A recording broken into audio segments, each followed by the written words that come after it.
السلام علیکم ورحمۃ اللہ وبرکاتہ۔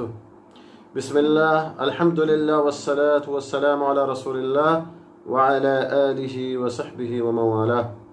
محترم ناظرین، ماہ رمضان اور دعا میں بڑا گہرا ربط اور تعلق ہے، کیونکہ اللہ سبحانہ و تعالیٰ نے سورہ بقرہ میں جہاں پر رمضان المبارک کے احکام و مسائل کو ذکر کیا ہے، وہیں درمیان میں دعا کا مسئلہ بھی بیان کر کے یہ واضح کر دیا ہے کہ رمضان اور دعا میں بڑا گہرا تعلق ہے، اور ماہ رمضان میں دعا کی بڑی اہمیت اور فضیلت ہے۔ اللہ تعالیٰ فرماتا ہے وَإِذَا سَأَلَكَ عِبَادِي عَنِّي فَإِنِّي قَرِيبٌ أُجِيبُ دَعْوَةَ الدَّاعِ إِذَا دَعَانِي فَلْيَسْتَجِيبُوا لِي وَلْيُؤْمِنُوا بِي لَعَلَّهُمْ يَرْشُدُونَ۔ جب میرے بندے میرے بارے میں آپ سے سوال کریں تو آپ کہہ دیں کہ میں بہت ہی قریب ہوں ہر پکارنے والے کی پکار کو، جب کبھی وہ مجھے پکارے میں قبول کرتا ہوں۔ اس لیے لوگوں کو بھی چاہیے کہ وہ میری بات مان لیا کریں اور مجھ پر ایمان رکھیں، یہی ان کی بھلائی کا باعث ہے۔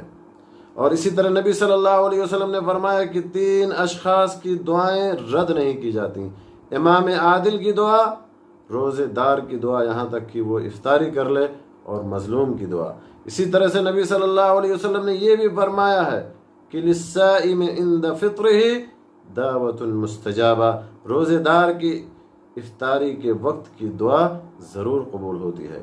تاہم قبولیت دعا کے لیے ضروری ہے کہ دعا کے آداب اور شرائط کو ملحوظ خاطر رکھا جائے جو قرآن و سنت میں بیان کیے گئے ہیں۔ لہذا اللہ تعالیٰ پر صحیح ایمان اور عقیدہ ہو، بندہ اللہ تعالیٰ کا اطاعت گزار اور فرما بردار ہو، دعا مانگنے سے پہلے اللہ سبحانہ و تعالیٰ کی حمد و ثنا بیان کرے، نبی صلی اللہ علیہ وسلم پر درود بھیجے، دعا دل جمعی اور 2 ٹوک الفاظ میں کرے، دعا کی قبولیت کا پورا یقین ہو، دعا میں اعتراف گناہ اور ندامت ہو، دعا کے بعد یا دعا کے اندر جلد بازی نہیں کرنی چاہیے، اور دعا کے عدم قبولیت پر طرح طرح کے گلے اور شکوے نہیں کرنی چاہیے۔ اللہ سبحانہ و تعالیٰ سے دعا ہے کہ اللہ تعالیٰ ہمیں ماہ رمضان میں کثرت سے دعا کرنے کی توفیق بخشے، آمین۔ وآخر دعوانا ان الحمد للہ رب العالمین۔